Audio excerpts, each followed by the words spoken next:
გამოგზავნოთ გამოშვებას. ნანუკა ტორონჯაძე საფრანგეთის დამკურნალობის შემდეგ დაბრუნდა. პაციენტს იუნგა სარკომა აღინიშნებოდა, მისი მკურნალობა კი დიდო ცინცაძეისა ან ინეს ორგულაძის ფონდებმა ასევე ნატრისხენ დააფინანსა. ნანუკა ტორონჯაძის მდგომარეობა ამ დროისთვის სტაბილური.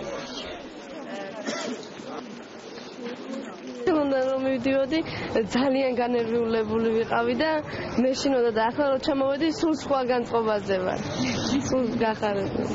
საკმაოდ დიდი დახმარება გაიწია. ეს იყო თანადაფინანსებით დიმიტრი ცინცაძის სახელობის ფონდის, ჯანდაცვის სამინისტროსის, საქართველოს სოლიდარობის ფონდის და ინეს ორგულაძის ნატრისხის ფონდის დახმარებით.